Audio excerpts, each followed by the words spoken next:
Buenos días, buenas tardes o buenas noches. Nosotros somos Economía U, un podcast de literatura donde daremos a conocer nuestra opinión sobre diferentes libros.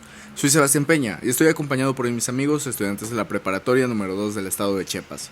Hoy hablaremos de un libro muy interesante, el cual ha marcado a muchas generaciones y a la forma en la que vemos el mundo. Este libro es 1984, escrito por George Orwell.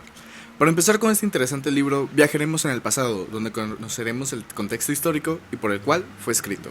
Ok, bueno, pues para empezar, George Orwell vivió en un momento caótico de la historia.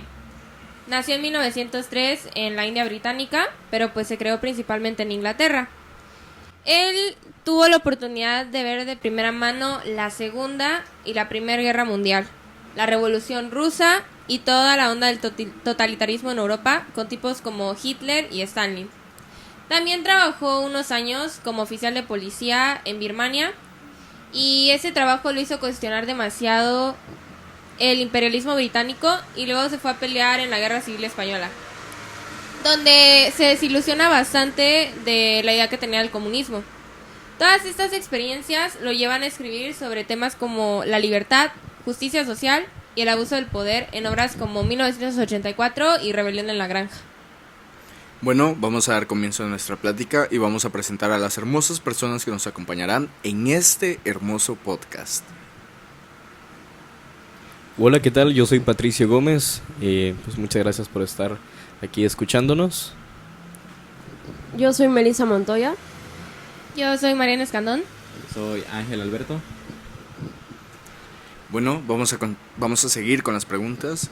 Y la primera pregunta es: ¿cómo refleja 1984 las preocupaciones de Orwell sobre su tiempo y la dirección que veía que iba a tomar el mundo? Pues, contestando esto, 1984 de George Orwell refleja las preocupaciones del autor sobre el totalitarismo, la manipulación del poder y la pérdida de libertades individuales. Pero quiero escuchar un poco de ustedes. ¿Ustedes cómo interpretan las preocupaciones de Orwell en este libro? Y pues nada, díganme. Pues la verdad yo siento que es más que nada como una forma de decir cómo iba a ser un futuro con este tipo de acciones, con este tipo de situaciones en las que se presentan en esta distopía, porque pues quieras o no, siento que a día de hoy muchas de las cosas que se presentan en este libro las podemos ver reflejadas en muchas de las situaciones que pasan en la actualidad. Por ejemplo, no sé, se mostraba que pues había un régimen en el que se utilizaban muchos tipos de propagandas, lenguaje en el cual se iban introducidas ciertas doctrinas para adoctrinar al pueblo, y también el hecho de que siempre todo el mundo, toda esa sociedad estaba vigilada por sus gobiernos, y pues siempre trataban de que nadie o la gente que por ejemplo pensara de una forma diferente a estos gobiernos pues se desaparecía, o lo elevaban el cerebro, o les metían propaganda, o los adoctrinaban para que siguieran las ideas de este gobierno y no fueran libres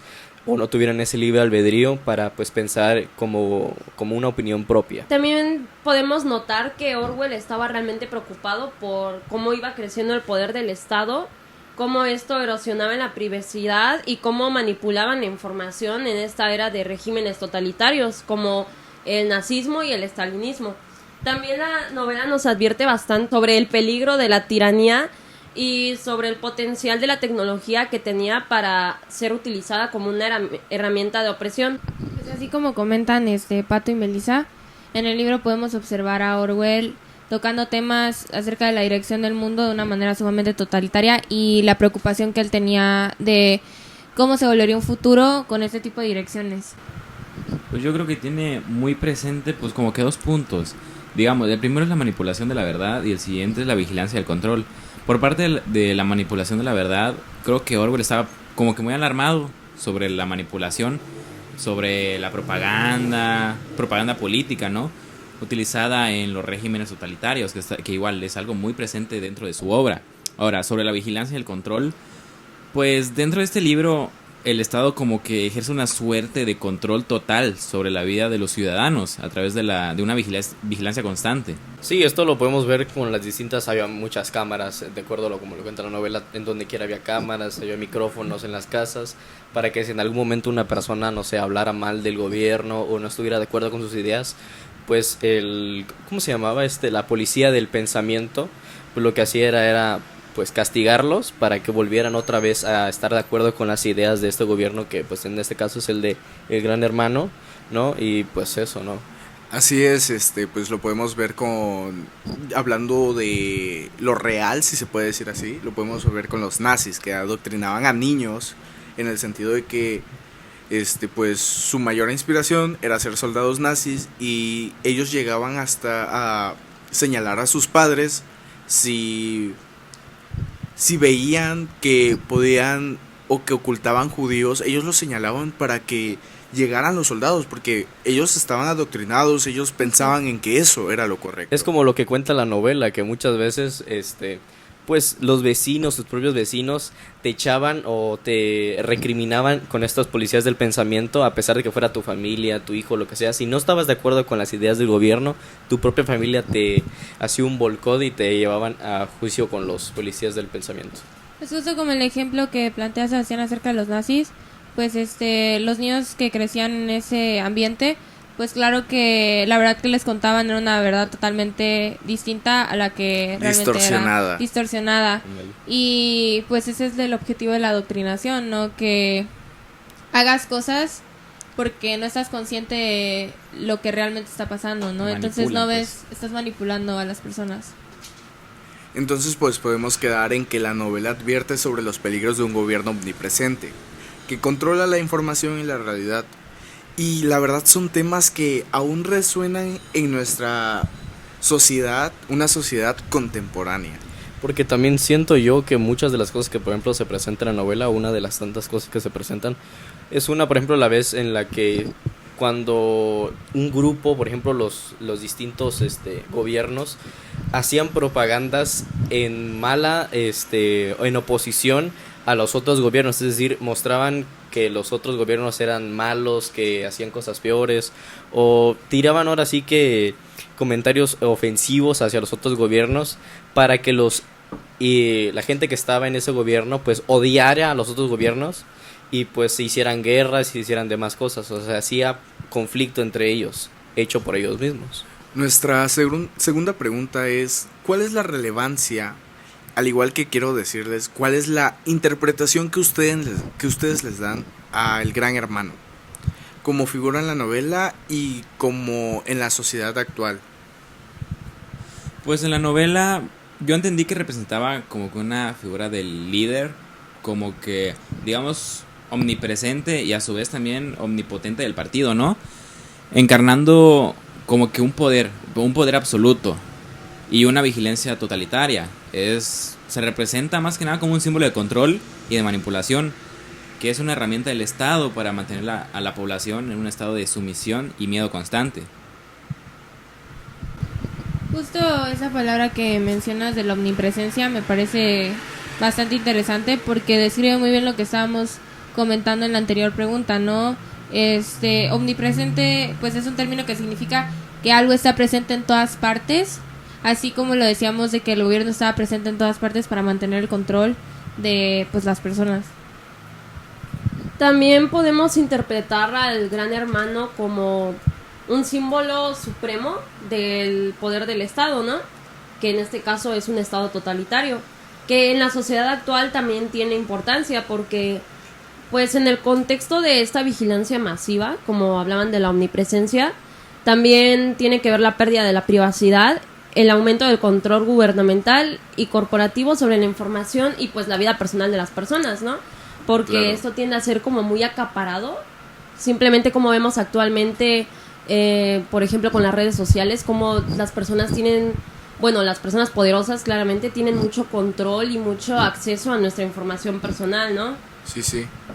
Ya de hoy está muy normalizado con el hecho de que pues todo el mundo sube fotos de su cara, o por ejemplo lo que acaba de pasar en el sistema de Coppel, que se dieron muchos videos en los que toda la información, datos biométricos, datos de cuentas, datos de bancos fueron lanzados hacia la Deep Web. Entonces cualquier persona en ese tipo de páginas de ¿cómo se llama? Venta de mercado negro, pueden acceder a tu información bancaria, cómo te llamas, tu domicilio, tus huellas digitales, tu firma electrónica y muchas otras cosas más en base a que nosotros confiamos en las tecnologías y en las cosas digitales de este tipo de empresas o organizaciones. Ok. El Gran Hermano considero que sirve como una advertencia sobre los peligros de la vigilancia extrema y el poder sin restricciones del Estado.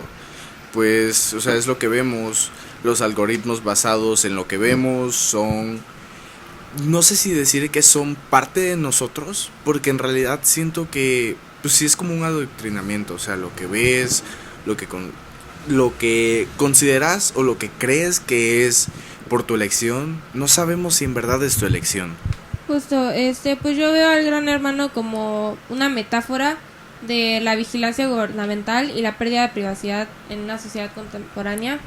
Y yo creo que igual lo podemos ver bastante en muchos casos en donde, como dices tú, Sebastián, el gobierno controla mucho lo que vemos y de lo que somos parte.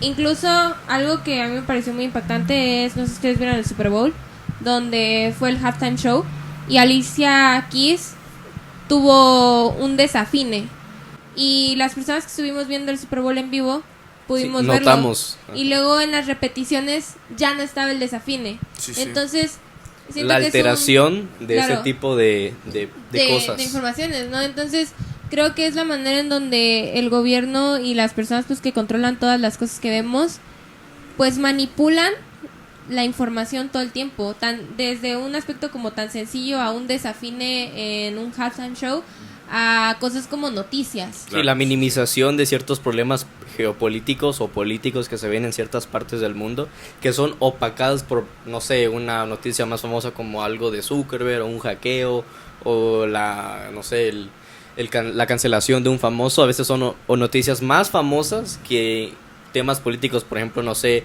guerras, y otras cosas, pues temas en los que deberíamos estar interesados. Exactamente, Son y se cortinas opacan. de humo, tal cual. Exactamente, cortinas de humo. Básicamente, pues para como que sintetizar todo lo que dijimos sobre el Gran Hermano, creo que, pues, resumiéndolos, es como que una figura relevante tanto dentro de la novela como en la sociedad actual. ¿Por qué? Pues porque sirve como un recordatorio de los peligros de la vigilancia masiva y un poco también sobre el control totalitario, que está igual muy presente en el libro. O sea, el libro trata siempre de eso, el control totalitario. Claro. Para la siguiente pregunta es: ¿cómo aborda Orwell el tema de vigilancia y privacidad en 1984? Pues, respondiendo a esta pregunta, ustedes después me van a dar su interpretación. Y es, pues Orwell aborda el tema de la vigilancia y la privacidad a través de la descripción de un estado totalitario que ejerce un control absoluto sobre la vida de los ciudadanos. Es lo que me comentaba mi compañero Pato al decir que habían cámaras y micrófonos en casas. Pues no es un estado libre, es lo que estamos viendo, ya que la novela presenta una sociedad en la que se practica una vigilancia constante a través de dispositivos como los telescreen, que permiten al gobierno observar y escuchar a los ciudadanos en todo momento. Pues lo que vemos es que no hay libertad ni privacidad, pero quiero escucharlos a ustedes.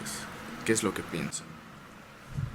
Pues como mencionas, Orwell aborda el tema de vigilancia y privacidad en 1984, mostrándonos un ambiente en el gobierno de Oceanía y cómo utiliza tecnologías como pantallas de televisión bidireccionales para espiar a sus ciudadanos en todo momento, e incluso para crear un ambiente de paranoia y peligro para ejercer manipulación en ellos.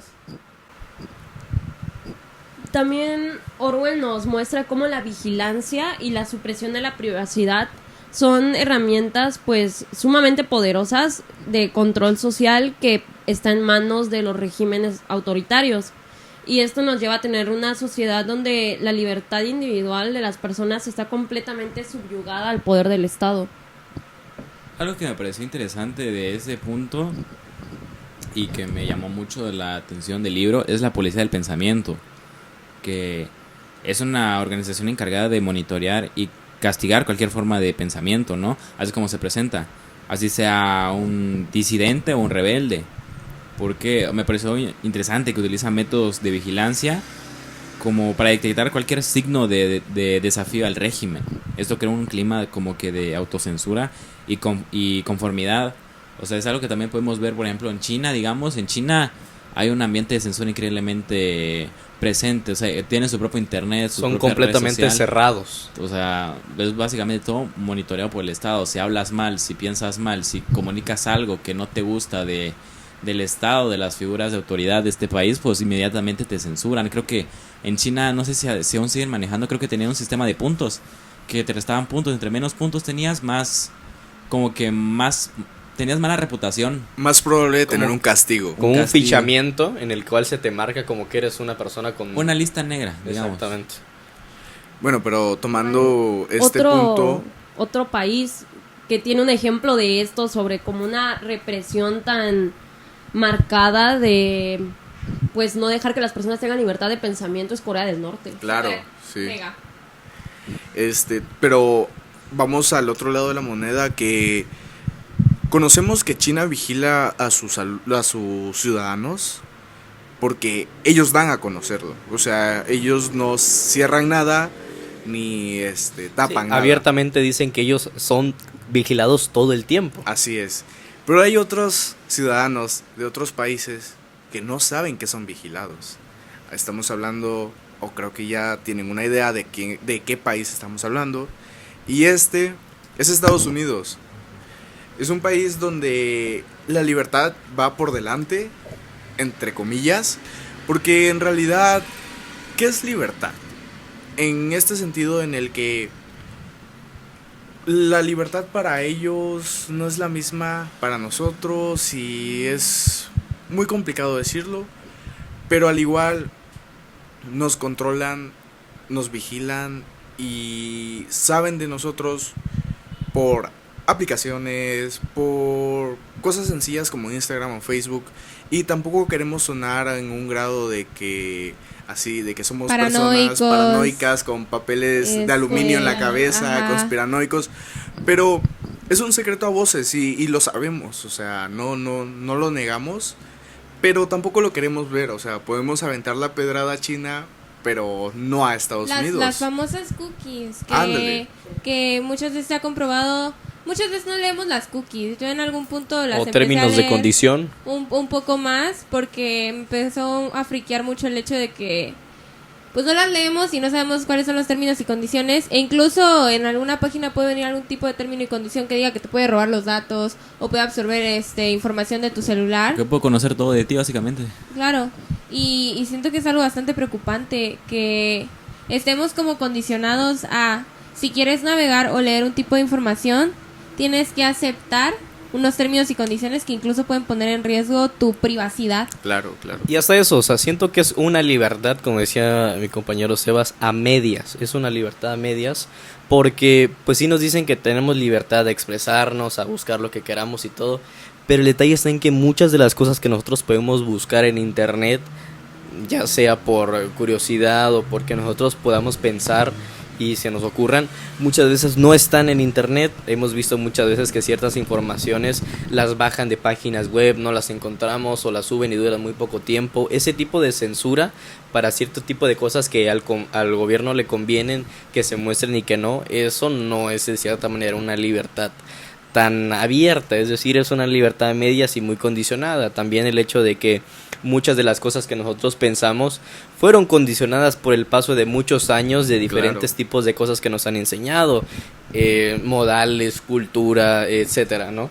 Yo hace poco pensaba que el Che Guevara era una persona buena, porque pues la imagen que tenemos los países fuera de Cuba es que fue una persona bastante inteligente y que luchaba por su patria y todo esto, cuando pues realmente si te pones a investigar un poquito más, no es así. Y pues quieras o no, es una información condicionada que tienes por toda esta saturación de imágenes del Che Guevara que tienes, que son en plan de justicia, Malo. libertad, etcétera. Claro, pero en ese sentido tampoco podemos recalcar a alguien que es malo o bueno. Siento que no hay blancos ni grises en la historia de la Justo. humanidad. y muchas veces los revolucionarios toman acciones por individualismo, y creo que eso, pues sí hay que reprocharlo, claro, pero es parte del individualismo humano.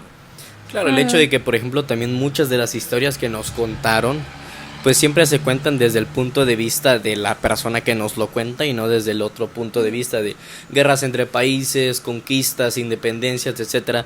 Vemos también que a día de hoy muchos de los héroes nacionales que nosotros vemos en México no Justo. eran lo que parecíamos, Justo ese tema iba a porque tocar, Pato. pues no nos cuentan una historia verdadera, nos cuentan como para que no veamos que son perfectos. O sea, Una distorsión de En nuestra efecto. historia para que podamos alabar Tener o héroes inspirar y nacionales, tener héroes nacionales. que nos van a llevar al patriotismo. Claro. Creo que un ejemplo muy grande ¿Los niños es héroes? los niños, bueno, ellos pues no existieron, o sea, es Claro. obvio, pero un existieron. héroe entre comillas No, güey, no existieron. que tenemos, pero en realidad no lo es y contamos sus acciones verdaderas, es Pancho Villa. Pero siento que Justo. esto, pues no vamos con el tema, entonces nos estamos Nos estamos desviando desviando un poco del tema, poco. justo. Les vamos a regresar con la interpretación de las tropas de la paz, la Sala 101 y el Ministerio del Amor. Ok.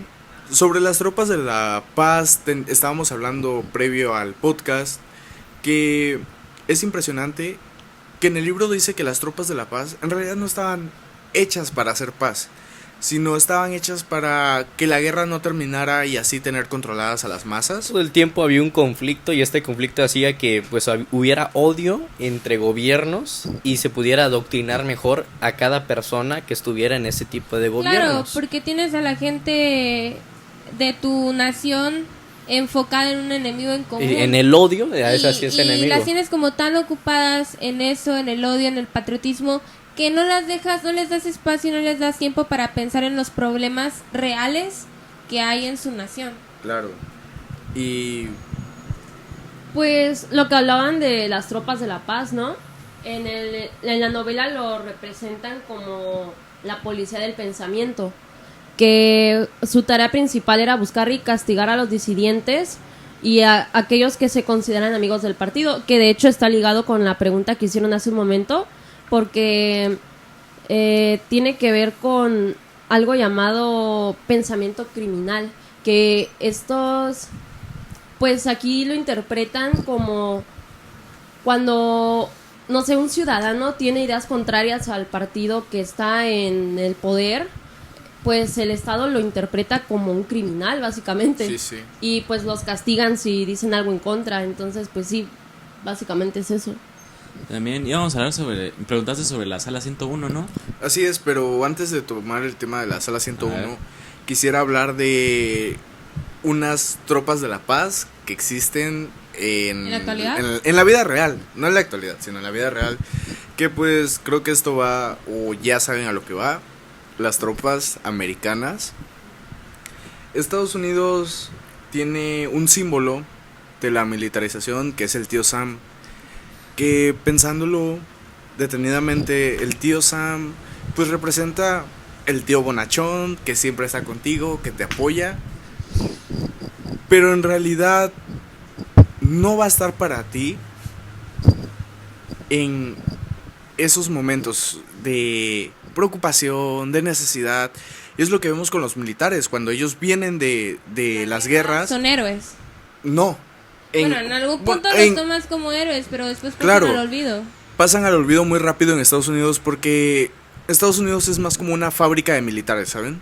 Sí, nada más, te llaman millones de gente. ¿Por qué creen que están las drogas y todo eso? Por la necesidad y porque regresan sin una pierna, sin un brazo. Son muchos factores. Podemos Y- ver muchos este tipo de ejemplo en ¿cómo se llama? No, Militares que estuvieron en la guerra, en la Segunda Guerra Mundial. En que- Vietnam. En Vietnam. Exactamente. que son adictos a los opioides. Sí, sí, y esto pues se debe a que, Opio. como repito, es una fábrica de militares y otra fábrica de militares es Rusia, que ellos tienen como símbolo militar La la madre madre Rusia. Rusia, que es que a ellos los toman como héroes, como siempre ahí, todo el apoyo para los militares, pero hablando de estos dos símbolos, en realidad son símbolos vacíos. Justo. Son símbolos que luchan. Las guerras siempre son para beneficio propio. No hay del país. nunca va a haber un beneficio al país que está siendo afectado por una guerra. Claro. Nunca va a haber una libertad porque no es así. En realidad son de beneficio propio, No hay un beneficio más que fuera de económico. económico e incluso también por el patriotismo, ¿no? Lo que hablábamos de que tienes un enemigo en común y pues todos se sienten acá muy patriotas y orgullosos de su país. Ahora bajemos al Ministerio del Amor, donde quiero escuchar la interpretación de cada uno.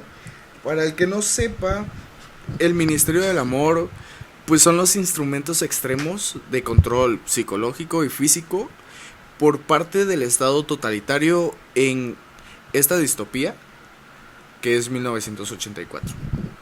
Pues podemos ver, por ejemplo, en el Ministerio del Amor, que pues es un sistema en el cual es el último paso ya para que toda esta gente que está en contra de las ideas del gobierno cambie o sean castigadas o sean lavadas del cerebro para que vuelvan a tener estas ideas ahora sí que totalitarias y reprimidas de la libertad de expresión y la libertad de pensamiento. Vemos que en este pues lugar pues se hacen torturas, se hacen todo tipo de cosas que hacen que una persona llegue al punto de romperse mental, espiritual, sentimental, físicamente. Las llevan a un extremo en el cual se quiebran y es donde ellos introducen estas ideologías para que sean, haz de cuenta, robots, no tengan sentimientos, no tengan nada, no tengan identidad propia y solo sean simplemente muñecos de este gobierno para que pues siga siendo más y más gente que no tenga esa libertad y piensen todos de una misma forma.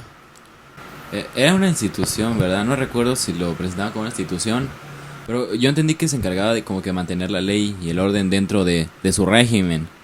Pero pues como dijo Pato, pues su verdadera función era la tortura y el lavado de cerebro de aquellos considerados como enemigos o que atacaban como que los ideales de este régimen, o bueno, propio del Estado, que muy generalmente mostraban signos como que disidencia, ¿no? Sí, esto lo podemos ver por ejemplo en el personaje principal de esta distopía, que pues obviamente crea un vínculo amoroso con una mujer, ¿no? Y que hace que pues al no poder tener este vínculo amoroso por el tipo de ideologías que se ven en este gobierno, tienen que hacer todo escondidas, se compran una casa escondidas, se ven para hacer sus cosas escondidas, etcétera, etcétera, hasta llegar a un punto en el que ya no pueden esconderse porque hay una vigilancia extrema y totalitaria en cada parte del estado, ¿no? Llega un punto en el que los atrapan, pues obviamente porque ellos quieren unirse a este grupo, una rebelión, y pues son engañados por un suplantador que pues hace creer que también está a favor de esta, ¿cómo se podría decir? Esta ideología que va en contra del gobierno, ¿cómo se les llama pues, este tipo de cosas? Esta idea revolucionaria. Ándale, como los revolucionarios, hace fingir que es parte de este tema revolucionario, pero no, es un infiltrado del gobierno que lo que hace es, al final de cuentas, defraudarlos y llevarlos a juicio con este que es el Ministerio del Amor. Ministerio del Amor, ajá, donde los llevan al cuarto 101, los torturan y demás cosas, ¿no? Hablaremos del cuarto 101 en un ratito, mientras nos faltan unos pocos comentarios más. Pues sí, básicamente lo que representa el Ministerio del Amor es la capacidad que tenía el gobierno totalitario para someter a sus ciudadanos tanto de forma psicológica como física, utilizando métodos muy extremos, o sea, metiéndoles miedo, torturándolos y manipulándolos para justamente poder mantenerlos mejor bajo su control, ¿no? Pues porque si tenían miedo, claramente iban a estar ahí, iban a abstenerse de hacer cualquier otra cosa. Claro. Y pues estas instituciones también ilustran mucho la brutalidad y la deshumanización que iban muy de la mano con estos regímenes autoritarios que nos ilustraba Orwell. Claro, pues como ya comentaron ustedes, el Ministerio del Amor. El Ministerio del Amor pues era un lugar en donde trataban de eliminar cualquier tipo de ideología contraria a la que tenían pues el Estado, la que estaba como bien entre comillas, Sí, sí. por medio de torturas psicológicas y físicas. Y ya hablamos de torturas psicológicas y físicas, pero hay un lugar donde esas torturas físicas y psicológicas eran mayores. Y este lugar es abajo del Ministerio del Amor, que es la Sala 101. Esto lo podemos ver reflejado dentro de los dos personajes principales. Se nos explica más, o sea, nos dice qué es este tipo de cuarto o este tipo de zona. Pero vemos ejemplificado en los dos personajes que es Winston Smith y Julia, que son estos dos enamorados, que al final de cuentas son encontrados por el Ministerio del Amor y son llevados a esta sala para ser torturados y perder todo este tipo de ideologías revolucionarias que tenían. Entonces pues se lleva a Winston y se le es torturado. Mencionaba el libro que él tenía un terror hacia las ratas, y pues él soportaba este dolor este terror hacia las ratas, porque lo pusieron como una jaula y le pasaban las ratas y la madre. Entonces pues él era fuerte porque pensaba en ese momento, bueno, amo tanto a Julia que voy a ser fuerte y voy a poder sobresalir de esto. ¿Qué pasó? Que el Ministerio del Amor logró encontrar esta debilidad en él. ¿Y qué es lo que hizo? Que puso a Julia entre las ratas. Hizo que, pues obviamente, Winston emocionalmente y mentalmente quebrara, haciendo que pues perdiera toda su identidad y fuera simplemente un envase en el cual meter ideologías de este gobierno. Más. Claro.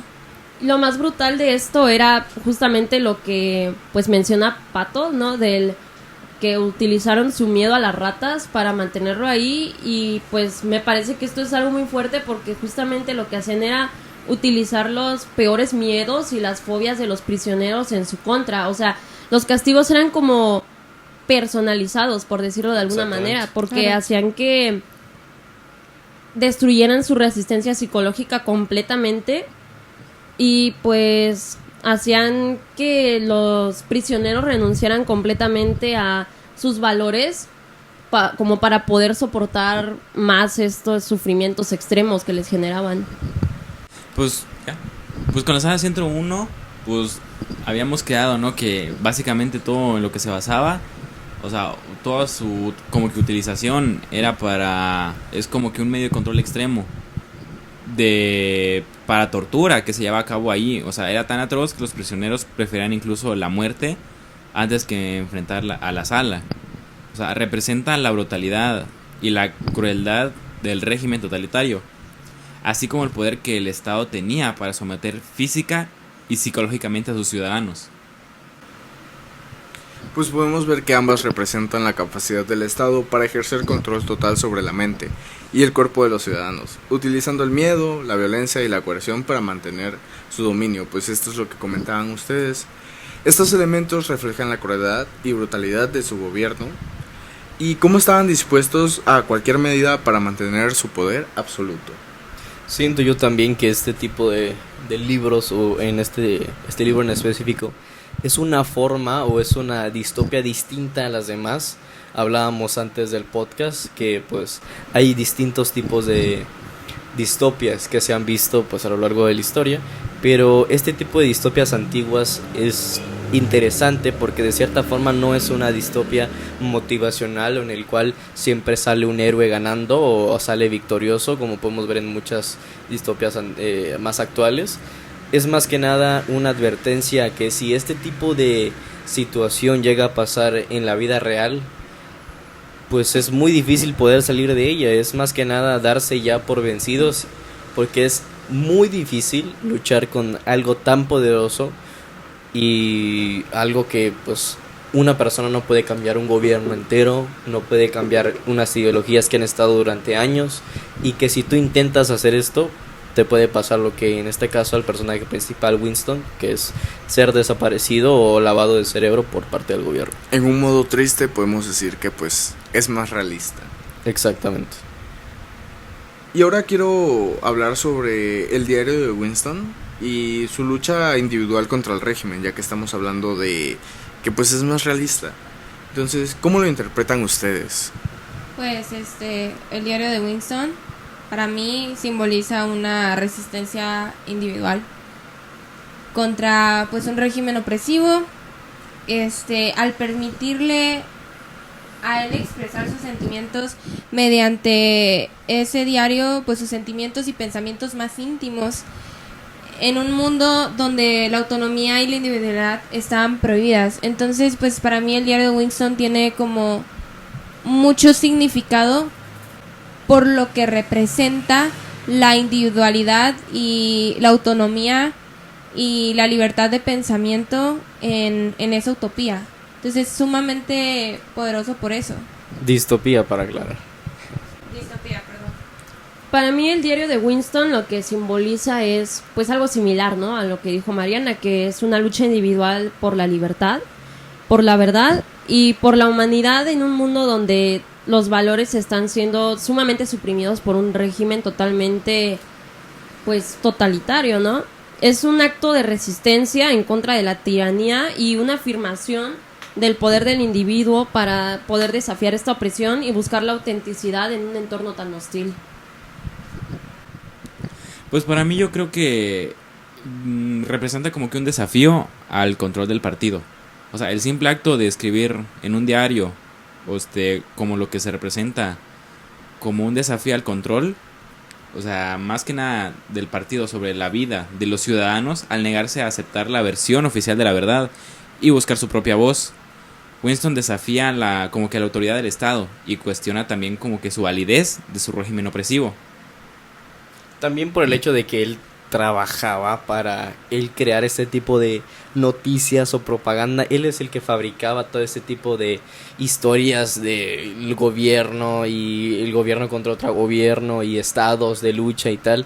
Él mismo escribía este tipo de cosas y obviamente él sabía todo el trasfondo que había, todas las mentiras que se hacían entre gobiernos, todo lo que se ocultaba, todo lo que se censuraba. Y pues quieras o no, eso hace que pues al estar consciente de todo lo que pasa, te haga cuestionarte si estás bien o estás mal en seguir esa ideología. Pero se me hace muy interesante que Winston no sentía ni siquiera un poco de compasión o un poco de un sentimiento de decir, esto está mal, o sea, lo que estoy haciendo está mal. En realidad él no sentía eso. Si él va a sonar fuerte, pero en una parte del libro habla sobre su deseo sexual y habla de cómo tuvo que bajar, o sea, a lo más profundo de su ciudad y ver todo lo malo que estaba en esta ciudad, que seamos sinceros, uno de los causantes pues era él con sus noticias falsas. Bueno, y terminando con esto, quiero saber su opinión del libro y si lo recomiendan. Pues principalmente a mí me gustó mucho el libro, se me hizo una historia bastante digerible, o sea, muy sencillita de leer, muy bien escrita. Me gustó mucho porque considero que toca temas bastante importantes para la actualidad que te hacen estar un poquito más consciente de el poder que realmente hay por debajo del agua, que tienen como los gobiernos y que te puede afectar como directamente a ti diariamente. Yo igual lo recomiendo ampliamente. La verdad es que siento que es un libro muy interesante y que pues da este cierto punto de discernimiento hacia cómo es en la actualidad, en cómo lo vemos reflejado en la actualidad, las cosas que se presentan y que quieras o no, lastimosamente estamos empezando a ver ese tipo de acciones y que lastimosamente también vemos ejemplificado en las cosas que pasaban en el libro a las cosas que pasan ahora en la actualidad. Entonces lo recomiendo ampliamente. Es un libro que para cierta gente puede parecer pesado como primera lectura, pero es un libro muy entretenido y que pues tiene tema de ahora sí que distópico y de ¿cómo sería la palabra? De conspiranoico, ¿no? De una sociedad corrompida y en desastre. A mí sinceramente me gustó también mucho el libro por los temas que toca, ya que son temas que tienen mucha repercusión también en nuestra sociedad actual, ya por los temas que explora, ¿no? Esto sobre la vigilancia, la manipulación y tal, hacen que el libro sea fundamental como para que comprendamos de una mejor manera estas constantes amenazas a la libertad y a la democracia que tenemos en nuestro mundo moderno. Y me gusta mucho también la profundidad que tienen los personajes y como lo intensa que es la narrativa del libro también. Y sí, o sea, básicamente me gusta también mucho cómo está redactado el libro, aparte de los temas que toca, que también incitan mucho a que reflexionemos sobre el poder, la libertad y pues la naturaleza de los seres humanos. Creo que todos estamos convencidos de que es un muy buen libro. Quiero recalcar con que los personajes que son tocados acá tienen un contexto muy profundo y son muy interesantes y son muy bien escritos. O reflejan lo que se quiere, reflejó correctamente lo que quería dar el autor. Y pues con esto concluimos el episodio de hoy. Agradecemos sinceramente su tiempo y esperamos haber aportado algo valioso a su día. Síganos si quieres seguir escuchando a 5 estudiantes hablando sobre libros muy interesantes. Y quiero terminar con esta pregunta: ¿en verdad tenemos privacidad?